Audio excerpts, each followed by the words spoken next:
మృత్యుంజయుడా.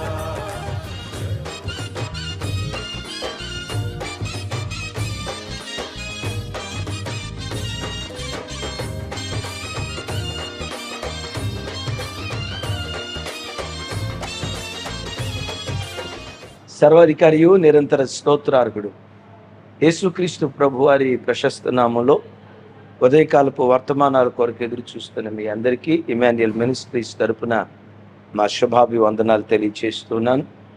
క్రీస్తునందు మాకు అత్యంత ప్రియమైన దైవ జనాంగమా, ఈరోజు శనివారం కదా, నీట్ ఎగ్జామ్ రాయబోయే పిల్లల కొరకు ఉదయం 9 గంటల నుండి ప్రత్యేకమైన ఉపవాస ప్రార్థన మందిరంలో జరుగుతుంది.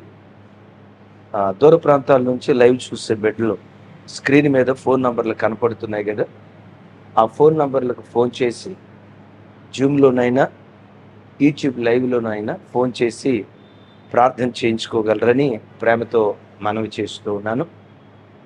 అలాగే రేపు ఆదివారం కదా, ఇమాన్యుయల్ మినిస్ట్రీ సెంట్రల్ మందిరంలో 4 ఆరాధనలు జరుగుతాయి. ఉప్పల్ బ్రాంచ్ మందిరంలో 3 ఆరాధనలు జరుగుతాయి. స్క్రీన్ మీద ఆరాధన టైమింగ్స్ చూస్తున్నారు కదా, మిమ్మల్ని ప్రేమపూర్వకంగా ఆరాధనలకి ఆహ్వానిస్తూ ఉన్నాం. మంచిది. రేపు ఆదివారం దేవుని సన్నిధికి వెళ్ళబోయే ముందు ఈరోజు సిద్ధపాటు దినం.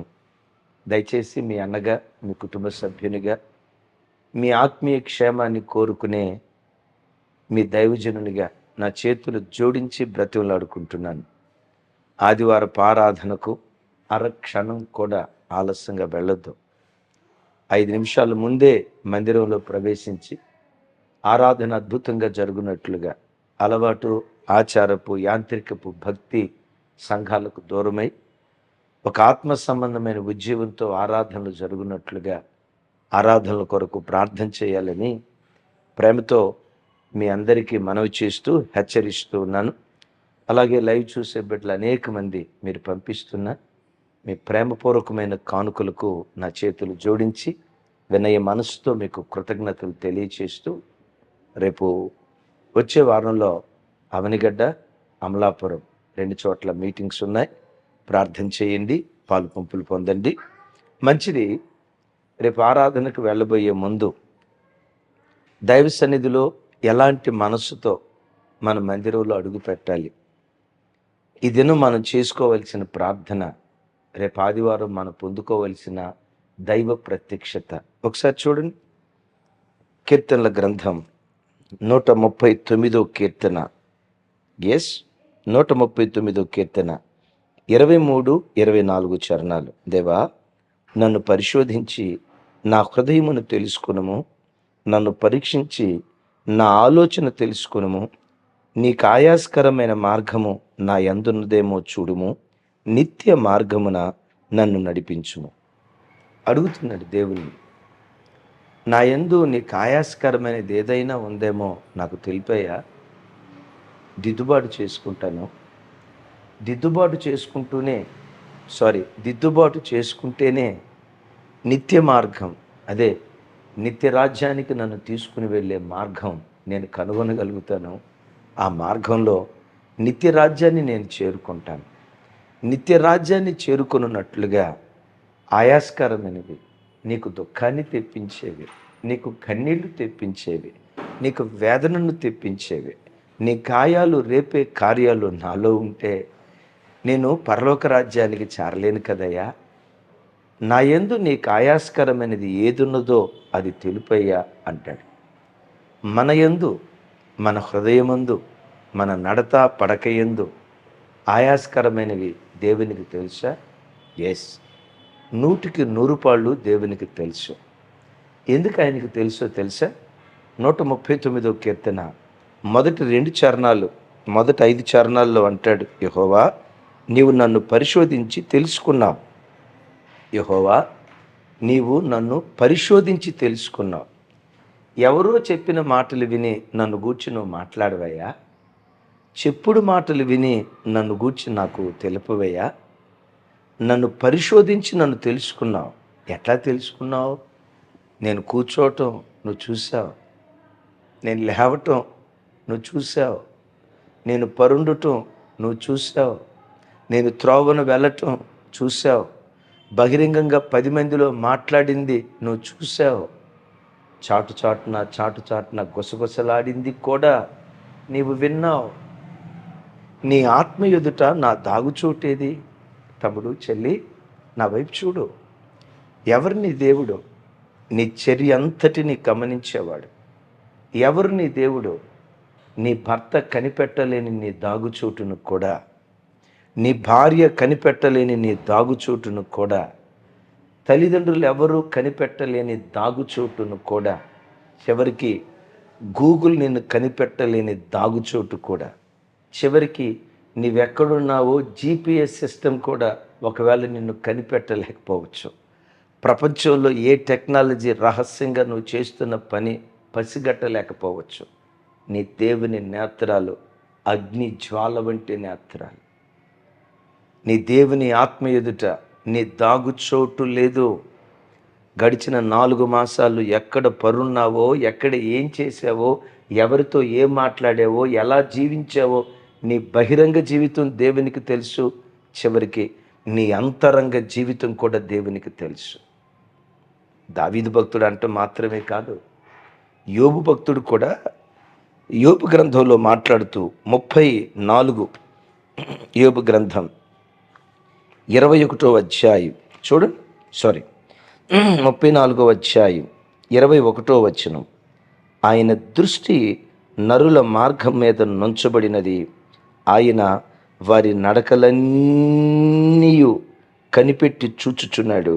దుష్క్రియలు చేయువారు దాగుకొనుటకైనను చీకటి అయినను మరణాంధకారమైనను లేదు. ఆయన దృష్టి నరుల మార్గం మీద ఉందట. నీకు తెలుసా తమ్ముడు, సోమవారం నుంచి శనివారం వరకు, ఈరోజు వరకు ఎక్కడ తిరిగావో, ఎక్కడెక్కడికి వెళ్ళావో, ఎవరెవరితో మాట్లాడావో, చాటు నేను చేసావో, బహిరంగంగా ఏం చేసావో, నీ మార్గాల మీద దేవుడు దృష్టి నిలిపి ఈ మాట చూడండి, నీ నడకలన్నీ నడక కనిపెట్టాడు, పడక కనిపెట్టాడు. ఆయన ఎదుట దాగుచోటు, మరణాంధకారపు చోటు, దేవునికి చీకటి చోటు లేదు. ఎందుకు? అగ్ని జ్వాలల వంటి నేత్రాలు కలిగినవాడు. అందుకనే దావీదు భక్తుడు అంటాడు, అయ్యా, నా యందు నీకు ఆయాస్కరమైనది ఏదున్నదో నాకు తెలిపయ్యా. రేపు ఆరాధనకి వెళ్ళబోతున్నారు కదా, దైవ సన్నిధిలో కూర్చున్నంతసేపు ఇప్పటి నుంచి ప్రార్థన చేసుకుంటూ, దేవా, నా యందు నీకు ఆయాస్కరమైనది ఏదుందో నాకు తెలిపయ్యా. నా బుద్ధిహీనత ఏంటో నాకు తెలిపయ్యా. నా అవిధేయత ఏంటో నాకు తెలిపయ్యా. నా లోపమేంటో నాకు తెలిపయ్యా. నా అక్రమ జీవితం ఏంటో నాకు తెలిపయ్యా అని దావీదు భక్తుడు చేసిన ప్రార్థనలాగా ప్రతి భక్తుడు దేవుని సన్నిధిలో ప్రార్థించేవాడై ఉండాలి. యోబు భక్తుడు కూడా దేవునితో అంటాడు కదా. యోబు గ్రంథం చూడండి, 13వ అధ్యాయం 23వ వచనం. 13వ అధ్యాయం 23వ వచనం. నా దోషములెన్ని, నా పాపములెన్ని, నా అతిక్రమములను, నా పాపములను తెలియజేయుము. వీళ్ళందరూ ఏమని అడుగుతున్నారు? నా దోషాలెన్ని నాకు చెప్పాయా, నా పాపాలెన్ని నాకు చెప్పాయా, నా అతిక్రమాలెన్ని నాకు చెప్పాయా, నాకు తెలియచేయి. దావీదంటాడు, నా యందు నీకు ఆయాస్కరమైనది ఏదుందో నాకు తెలుపు. ఈరోజు ప్రజలు ఆరాధనలకు వెళ్ళేటప్పుడు నాకు ఎన్ని పాటలకు అవకాశం ఇస్తారు, సాక్ష్యం చెప్పడానికి నాకు ఎంతసేపు అవకాశం ఇస్తారు, పాటలు పాడటానికి నాకు ఎంతసేపు అవకాశం ఇస్తారు. గమనించండి, సంఘ పెద్దగా నేను పెత్తనం చేయటానికి మందిరంలో నాకు ఎంత అవకాశం ఇస్తారు, సంఘంలో నాకు గుర్తింపు ఎంత, సంఘంలో నన్ను ఎంతమంది గుర్తిస్తున్నారు, దైవ సేవకుల ద్వారా నాకు దొరుకుతున్న గౌరవం ఎంత, ఈ లెక్కలేసుకొని దరిద్రపు బ్యాచ్ క్రిస్టియానిటీలో ఉంది కొన్ని చోట్ల. నా అతిక్రమాలు తెలిపాయా, వాటి లెక్క నాకు చెప్పు. అడిగేవాడు ఎవడు సార్? కానుకలు ఎంత వచ్చాయి లెక్క పెట్టేవాళ్ళు ఉన్నారు. దౌర్భాగ్యం, అటు ఆరాధన జరుగుతూనే ఉంటుంది, ఆరాధన ముగింపులో ఫుల్ ఫిట్ మీదే జనాల ముందే లెక్క పెట్టే బ్యాచ్. ఎంత కానుకొచ్చింది, ఎంత దశమ భాగం వచ్చింది? ఆ, ఈ ఆదివారం ప్రార్థనలో మాంసం ముక్కలు, ఏ మాంసం వేశారు? కోడి మాంసం వేశారా, నక్క మాంసం వేశారా, ఏ మాంసం వేశారు? ఈ లెక్కలు పెట్టే బ్యాచ్ ఉంది. తమ్ముడు, ఏ లెక్కలు పెట్టే గుంపులో నువ్వు ఉన్నావు? మందిరంలో అడుగు పెట్టేటప్పుడు నా అతిక్రమముల లెక్క నాకు చెప్పాయా, నా పిల్లల అతిక్రమముల లెక్క నాకు చెప్పాయా, నా యందు, నా భార్య యందు, నా భర్త యందు, నా పిల్లల యందు, నా ఇంటిలో, నా ఒంటిలో నీకు ఆయాసకరమైనది ఏదుందో నాకు తెలియచెప్పాయా? అడిగే ప్రజలు ఎక్కడున్నారు సార్ ఈ రోజుల్లో? ఈ ప్రార్థన చేసే ప్రజలు ఎక్కడున్నారు సార్ ఈ రోజుల్లో? ఒకవేళ ఇలాంటి ప్రార్థనలు చేసేవాళ్ళు కొందరున్నారు, లేరని నేను అంటలా. వాళ్ళే ధన్యులు, వారే రేపు నిత్య మార్గంలో నడుచుకుంటా నిత్య రాజ్యానికి చేరతారు. ఓ మాట, నాకు తెలుపయ్యా అన్నారు కదా, నా పాపముల లెక్కెంత, నా దోషముల లెక్కెంత, నా అతిక్రమముల లెక్కెంత, నా యందు నీకు ఆయాసకరమైనది ఏదుందో తెలుపు అని అన్నారు కదా. దేవుడు ఎట్లా తెలుపుతాడు? అఫ్కోర్స్ మీరు వాక్యం చదివేటప్పుడు తెలుపుతాడు. అఫ్కోర్స్ కొన్ని సందర్భాల్లో, కొన్ని ప్రత్యేక సందర్భాల్లో కొందరిని కలల ద్వారా దేవుడు గద్దిస్తాడు. వీటన్నిటికంటే దేవుడు గద్దించి తెలిపే మార్గం ఏదో తెలుసా? ఆదివారం దేవుని సన్నిధికి వచ్చి దేవుని మందిరంలో దైవ సేవకుని నోట నుంచి బయలుదేరే ఆ వాక్యం ఉందే, ఆ వాక్యం నీ అంతరంగములో జొచ్చి, నీ ప్రాణాత్మ శరీరములలో జొచ్చి, ఎముకలలో అంతరేంద్రియాలలో దాగి ఉన్న ప్రతి పాపాన్ని వెలికి తీయటానికి దైవ సేవకుని నోట నుంచి బయలుదేరే వాక్కు నీ అతిక్రమాన్ని తెలియచేస్తుంది. విన్నారా? నాకు తెలుపు అన్నాడు. ఎట్లా తెలుపుతాడు దేవుడు? రాత్రి నువ్వు నిద్రపోయేటప్పుడు, భక్త ఎందుకు నువ్వు నిన్నట్లా చేసావు, భక్తురాలా ఎందుకు అట్లా మాట్లాడావు, నీ పక్కొచ్చి ప్రతిరోజు చెప్పడో, దానికంటే వాక్యం ద్వారా దేవుడు మాట్లాడతాడు.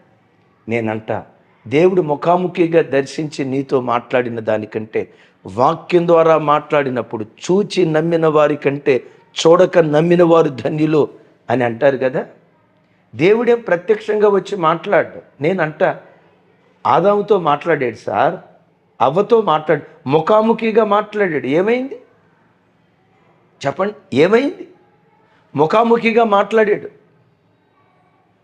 మీరు ఎరుగుదరా?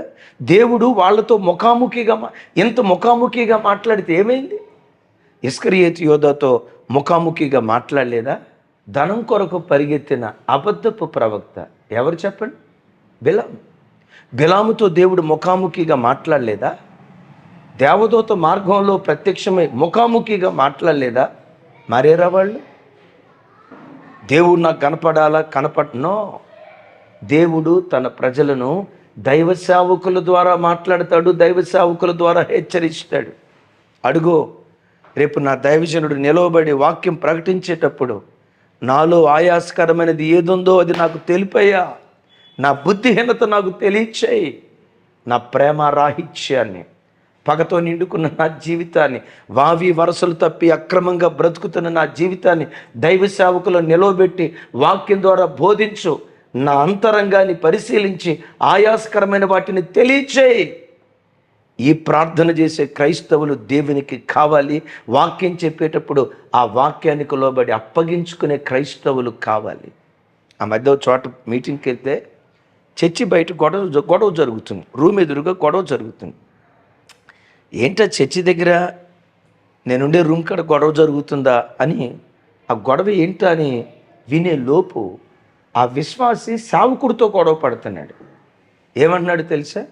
ఏం పాస్టర్ గారు, మా అబ్బాయి ఒక్కడే అమ్మాయిలతో తిరుగుతున్నాడా? మా అబ్బాయి ఒక్కడేనా? మన చర్చిలో యవన పిల్లలు ఎంతమంది అట్లా తిరగట్లా? మా అబ్బాయినే మీరు గద్దిస్తారా? మా అబ్బాయినే మీరు ఏలెత్తి చూపిస్తారా? మా అబ్బాయి ఒక్కడే తిరుగుతున్నాడా? చర్చిలో ఎంతమంది తిరగట్లేదు? నాకు అర్థం కాక ఏం మాట్లాడుతున్నాడు ఇతను? మా అబ్బాయి తిరుగుతున్నాడని ఒప్పుకుంటున్నాడు. అక్కడ మా అబ్బాయే తిరుగుతున్నాడా? మా అబ్బాయిలాగా ఎంతమంది బిడ్డలు తిరగట్లేదు చర్చిలో? మా అబ్బాయినే గద్దిస్తారా? నాకు ఆ మాట విన్నప్పుడు అసలు వీడు తండ్రేనా? ఇలాంటి వాడు చర్చికి రావటం ఎందుకు? ఇలాంటి వాడు మందిరానికి రావటం ఎందుకు? ఇలాంటి వాడు మందిరానికి వచ్చి మందిరాల్లో గొడవ పెట్టడం ఎందుకు? నీ కొడుకు తప్పు చేశాడు కదా, బయటోళ్ళు తప్పు చేశారా లేదా తర్వాత, బయటోళ్ళు తప్పు చేశారా లేదా తర్వాత, నీ బిడ్డ తప్పు చేశాడని గద్దిస్తున్నారు కదా, గద్దించేటప్పుడు ఏం చేయాలి? సరైన ఆత్మీయత కలిగిన తండ్రివైతే, సరైన ఆత్మీయత కలిగిన వ్యక్తివైతే ఒకటి జోలు నాకెందుకు, నేను తప్పు చేశా, ఎస్ ఐ డన్ మిస్టేక్, నేను తప్పు చేశా, ఆ వాక్యానికి లోబడి తలదించుకొని పశ్చాత్తాపడితే బ్రతుకు వేరే రకంగా ఉంటుంది. నాతాను ప్రవక్తను దేవుడు పంపించాడు దావీదు దగ్గరికి. నా యందు ఆయాసకరమైనది ఏదైనా ఉన్నదేమో నాకు తెలుపు అన్నాడు కదా. ఎస్ దావీదో, నీ యందు దేవునికి ఆయాసకరమైనది ఉన్నది. నిర్దోషి అయిన బత్షెబా భర్తను ఊరియాని నిర్దాక్షిణంగా చంపించావు, నరహంతకుడివి నీవు. నీ పాపం బయటపడిద్దని హత్య జరిగించావు, వ్యభిచారికుడివి. ఊరియా భార్యతో అక్రమం చేసినటువంటి వాడివి నీవు. దావీదు అనాలి, ఏం నాతానా, నేను ఒక్కడిని తప్పు చేశానా నీకు? ఇజ్రాయేల్ దేశంలో ఇట్లా తప్పు చేసిన వాళ్ళు ఎంతమంది లేరు? వాళ్ళని గద్దించకుండా నా దగ్గరకు వచ్చి గద్దిస్తావా? నేను ఎవరిని? రాజుని.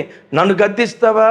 ఇట్లాంటి తిక్కల మాటలు మాట్లాడలా, ఎలాంటి వెర్రి మాటలు మాట్లాడలా. సంఘాలకు వెళ్తున్న క్రైస్తవ జనులారా, మీరు వెళ్తున్న మందిరాల్లో దైవజనుడు దైవావేశంతో వాక్యం ప్రకటిస్తున్నప్పుడు దావీదులాగా తల వంచే వాడిగా నువ్వు బ్రతికితే నీ స్థితిగతులు ప్రత్యేకంగా ఉంటాయి. నిత్య మార్గంలోకి దేవుడు నిన్ను నడిపిస్తాడు. అసలు నాతాను వినండి, దేవుని ప్రతినిధిగా దావీదుని హెచ్చరించిన మాటలు వింటే నేనంట, వేరే ఏ విశ్వాసున్నా నాతానును కొట్టేవాడు. ఆత్మీయత లేని ఏ విశ్వాసున్నా గొడవకు దిగేవాడు. మామూలు మాటలు అనలా. ఏమన్నాడు చూడు, సమూయేలు 2వ గ్రంథం, సమూయేలు 2వ గ్రంథం చూడండి ఒకసారి. ఎంత భయంకరమైన మాటలు అంటాడు. 12వ అధ్యాయం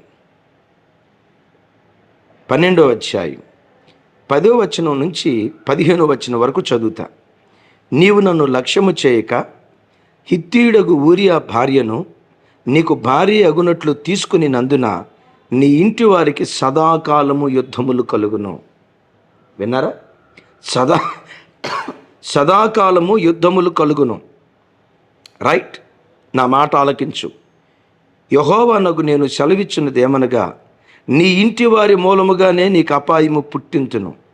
నీవు చూచుచుండగా నేను నీ భార్యలను తీసి నీ చేరువానికి అప్పగించేదను. పగటి యందు వాడు వారితో శయనించును. నీవు ఈ కార్యము రహస్యముగా చేసితివి గాని ఇజ్రాయేలీలందరూ చూచుచుండగా పగటి యందే నేను చెప్పిన దానిని చేయింతును. 13వ వచనం, దావీదు, నేను పాపము చేసితినని దావీదు నాతానుతో అనగా, నాతాను, నీవు చావకుండానట్లు యెహోవా నీ పాపమును పరిహరించెను. ఏ మాటలన్నాడు సార్? ఏ మాటలన్నాడు? ప్రార్థన చేసావు కదా, నాలో ఆయాసకరమైనది ఏదుందో చెప్పాయా అని ప్రార్థన చేసావుగా. నాతో మాట్లాడు ప్రభు అని ప్రతి ఆదివారం మందిరానికి వచ్చినప్పుడు ప్రార్థన చేస్తావు కదా. దావీదు అదే చేశాడు. ప్రవక్త చెప్పాడు, నువ్వు చేసింది తప్పు. తప్పు చెప్పటమే కాదు, తప్పుకు శిక్ష ఏంటో చెప్తున్నాడు. ఒక గొర్రెను చంపేవు గనుక 4 గొర్రెలు వధించబడబోతున్నాయి నీ ఇంటిలో. అంతే ఆపాడా? ఈ దినం నుండి సదాకాలము నీ ఇంటి వారికి యుద్ధాలు కలుగుతాయి. అంతటితో ఆపాడా? నీ పొరుగువాడి భార్యను నీ కౌగిట్లో పెట్టుకున్నావు కదా, నీ కౌగిట్లో ఉన్న నీ భార్యలను, నీ కడుపును పుట్టిన, నేను ఆ మాట చెప్పలేను ఇంకా, ఎందుకంటే కొంతమంది కట్ చేసి ఇలాంటి మాటలు పెడతారు. వాకింగ్ చెప్పేటప్పుడు కొంత నేను సడన్గా మధ్యలో ఎందుకు ఆపుతానంటే ఇందుకే. నీ భార్యను దావీది మాట అన్నప్పుడు ఎవడ్రా నువ్వో, నా భార్యను నా ఏమిరా నువ్వు మాట్లాడేది? బుద్ధి ఉందా నీకు? బుద్ధి ఉందా నీకు? నా నా ఇంటి వారికి సదాకాలం యుద్ధాలు జరుగుతాయా? నువ్వు దైవజనుడివో శపించేవాడివిరా? శాపాలు బలకటానికి వచ్చావా? ఒక గొర్రెకు ప్రతిగా 4 గొర్రెలు అంటే నా ఇంట్లో 4 దాస్తారా? ఏమిరా నువ్వు మాట్లాడేది? గొడవకు దిగేవాడు ఇంకొకడైతే దావీదు అలా దిగలా. నేను పాపం చేశానయ్యా. ఆ మాట అనటం తోడనే నాతోను ప్రవక్త అంటాడు, నీ పాపము పరిహరించెను, యెహోవా పరిహరించెను. ఎక్కడ సార్ ఈ ఆత్మీయత? ఎక్కడ ఎలాంటి విశ్వాసులు? దైవజనుడు చెప్తున్నాడట, త్రాగకూడదు. ఒకడొచ్చి గొడవపడి, త్రాగుడి మీద నువ్వు ప్రసంగం చేసావా, నేను ట్రాన్స్ఫర్ చేపిస్తానన్నాడు. సీరియల్ మీద నువ్వు ప్రసంగం చేసావా, ట్రాన్స్ఫర్ చేపిస్తావన్నాడు. అక్రమ సంబంధాల మీద ప్రసంగం చేసావా, నేను ట్రాన్స్ఫర్ చేపిస్తానంటారు. ఏ ప్రసంగం చేయాలో ఏ ప్రసంగం చేయకూడదో కొంతమంది సంఘంలో కమిటీ వాళ్ళు పాస్టర్కి స్లిప్ ఇస్తారట. నేనంట, అలాంటోడు మందిరానికి వస్తే ఎంత, రాకపోతే ఎంత? అలాంటోడు దేవుని మందిరంలో అడుగు పెడితే ఎంత, అడుగు పెట్టకపోతే ఎంత? ధనబలాన్ని బట్టి, కండకావరాన్ని బట్టి, మానవ భాషలో చెప్తాను, బైబిల్ భాషలో చెప్తాను, కండకావరాన్ని బట్టి ధనహంకారం, మదహంకారం చల్తా మందిరంలో అడుగు పెడతావేమో, నిత్య రాజ్యంలో అడుగు పెట్టలేడా? నిత్య రాజ్యంలో అలాంటి వాడు అడుగు పెట్టలేడు. ఏం చేయాలి? నాజుకు ప్రసంగాలు కాదు, పై పోతబూసే ప్రసంగాలు కాదు, మేకప్ వేసే ప్రసంగాలు కాదు. ప్రతి ఆదివారం ఆపరేషన్ జరగాలి మందిరంలో. వాక్యమని కత్తి తీసుకొని నీ శరీరాన్ని కోసి లోపల దాగి ఉన్న ఆ గర్వపు కొవ్వును, పాపపు కొవ్వును, వింటున్నారా? ఆ అపవిత్రపు కొవ్వును వాక్యం చేత కత్తిరించి వెలికి తీసే దైవ సేవకులు ఈ తరానికి కావాలి. దావీదు అలా అప్పగించుకొని బ్రతుకు దిద్దుబాటు చేసుకున్నాడు. కాబట్టే సౌలుకు దూరమైనట్లుగా దేవుని కృప దూరం కాక దావీదుకు కృపను మాత్రమే కాదు, కృప వెంబడి కృప మాత్రమే కాదు, శాశ్వత కృపను దావీదుకు దేవుడు అనుగ్రహించాడు. నా చేతులెత్తి దీవిస్తున్నా, దేవుని మందిరానికి నువ్వు వెళ్ళినప్పుడు కృప పొందుకో, కృప వెంబడి కృప పొందుకో, శాశ్వత కృప పొందుకో. కృప ఎక్కడికి వస్తుంది? పాపం ఎక్కడ విస్తరిస్తుందో అక్కడ కృప వస్తుంది. కృప వచ్చి వాక్యం చేత నిన్ను దర్శిస్తాడు. నీ యందు ఆయాసకరమైనది దేవుడు తెలియచేస్తాడు. తెలియచేసినప్పుడు దిద్దుకున్నావా? కృప వెంబడి కృప. మరెక్కువ దిద్దుబాటు అనుభవానికి వెళ్ళావా? నీ పిల్లలకు శాశ్వత కృపను దేవుడు అనుగ్రహిస్తాడు. తస్మాత్ మందిరానికి వెళ్ళబోతున్నారు. దైవ సేవకుని నోటు నుంచి ఏ మాట బయలుదేరబోతుందో నాతో మాట్లాడయ్యా, నీకు ఆయాస్కరమైనది నాకు తెలియచేయ్యా అని వాక్యానికి అప్పగించుకునే ప్రజలుగా దేవుని సన్నిధిలో బ్రతుకుదుముగాక. అట్టి కృప దేవుడు మనకు అనుగ్రహించేటట్లు ప్రార్థన చేసుకుందామా? ప్రార్థన. తండ్రి, మీకు స్తోత్రాలు. మాతో మీరు మాట్లాడిన శ్రేష్టమైన మీ మాటలకై వందనాలు. నా చేతులెత్తి నీ ప్రజలను దీవిస్తున్నాను. మా భక్తి యాంత్రికం కాకూడదు, అలవాటు ఆచారపు భక్తి కాకూడదు ప్రభా. నామకార్థంగా మందిరానికి వెళ్ళి వచ్చే దౌర్భాగ్యపు బ్రతుకు మాకు రాకూడదయ్యా. మా యందు ఆయాస్కరమైనది ఏది ఉన్నదో మాకు తెలిపయ్యా. మా దోషాలేమి, మా అతిక్రమాలేమి, మా పాపాలేమి, మేము దేవునికి ఆయాస్కరంగా చేస్తున్న నీచమైన కార్యాలేని పశ్చాత్తాపంతో ప్రజలు మీ మందిరానికి వచ్చినట్లుగా విశేష కృప చూపండి. ఆ భక్తి కలిగిన దైవజనులు వాక్యం బోధిస్తున్నప్పుడు వాక్యానికి లోబడి తామును అప్పగించుకునే కృప ప్రతి బిడ్డకు మీరు నూరంతలుగా ప్రసాదించి మహిమ మీరు పొందుకోమని నా చేతులెత్తి నీ ప్రజలను దీవిస్తూ యేసు నామం పేరిట ప్రార్థించి స్తుతించి పొంది ఉన్నాం తండ్రి. తండ్రి అయిన దేవుని ప్రేమ, కుమారుడైన యేసు క్రీస్తు వారి దివ్య కృప, పరిశుద్ధాత్మ దేవుని సహవాసం మనకు సకల పరిశుద్ధులకు సదా తోడయుండి నడిపించునుగాక. ఆమేన్, ఆమేన్. Thank you. రేపు ఆరాధనలో కలుసుకుందాం. అద్భుతమైన వర్తమానాలు రేపు సెంట్రల్ మందిరంలో పరిశుద్ధాత్మ దేవుడు నా ద్వారా అందించబోతూ ఉన్నారు. పరాక్రమము కలిగిన శూరుని వలె యెహోవా నాకు తోడై ఉన్నాడు గనుక నేను సిగ్గుపడను. దివ్యమైన వర్తమానం వినండి, ఆశీర్వదించబడండి. Thank you.